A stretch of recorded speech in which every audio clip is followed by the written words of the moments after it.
Welkom by vandag se top stories. Ons kyk na die stof wat nog nie gaan lê oor die studente eise nie. Tikkies is besig om geboue te beset.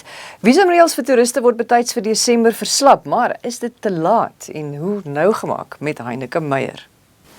Ondanks president Jacob Zuma se aankondiging Vrydag dat studiekoste nie in 2016 sal styg nie, sit studente vandag hulle landwyse protes voort.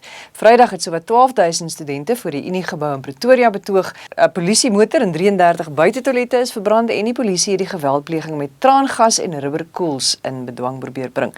Nico Gous is vandag by die Universiteit van Pretoria. Die UP Rising beweging by Tikkies het die kliëntesentrum beset, klasse ontwrig en is ontevrede met die universiteit se verklaring wat vanoggend uitgereik is.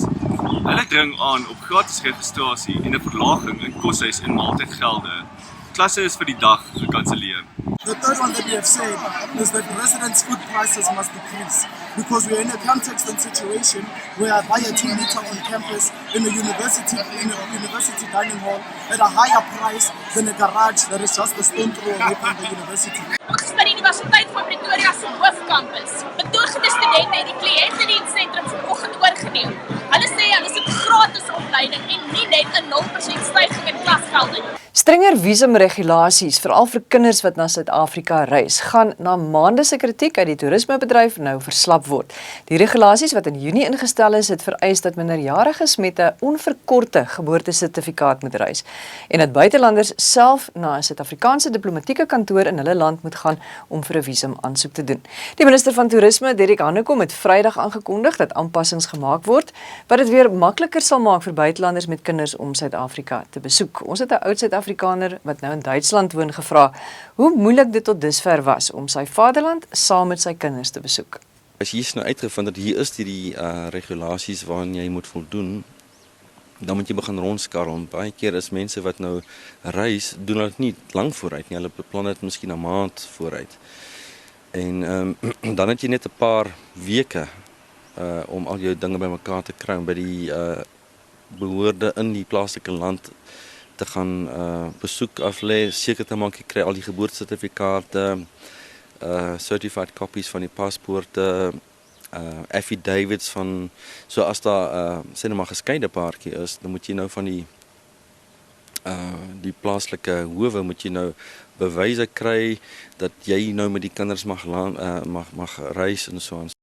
Ons het ook gaan kyk hoe skadelik die toepassing van die strenger visumregulasies die laaste paar maande vir die toerismebedryf was en ons vra, kom die verslapping daarvan dalk te laat? We are delighted by the outcome. It's essentially what we asked for in the beginning, which is biometrics on arrival, and they've taken the unabridged birth certificates away for foreign travellers. There has been damage done to key markets such as China, to a lesser extent India and Russia. And we have seen a marked drop-off in family travel in the last 4 months.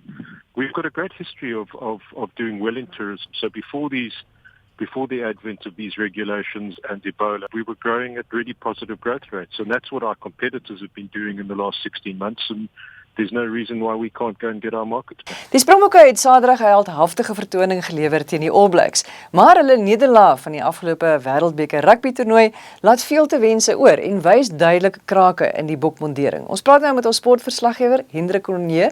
Hy is in Londen en ons wil meer hieroor weet en ook die toekoms van Heineke Meyer. Heineke Meyer se wenpersentasie is 65% uit die 47 toetse wat onder hom gespeel is, 'n Springbok afrigter, dit is 31 gewen. Jake White het byvoorbeeld 'n 66% wenpersentasie gehad. Nick Mallett se was 71%. Pieter de Villiers se was 62% geweest. Ek dink die groot uitdaging vir Suid-Afrikaanse rugby Unie gaan wees, jy weet, is daar 'n logiese opvolger, Alistair Coetzee is oor see. Dan sit 'n ou met Johan Ackerman. Is Johan Ackerman se rekord goed genoeg? Curriebeeker, ja, Super Rugby sal ons moet gaan kyk.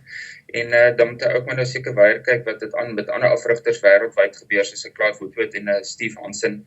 En ek dink dis waar die uitdaging wees. Ek dink die groot ding vir ondersteuners is ons wil hê Sarah moet deursigtig wees, soos ons weet as sy kontrak verleng word hoekom en as hy afgedank word hoekom. Ek dink dis waar die groot uitdaging vir Sarah lê.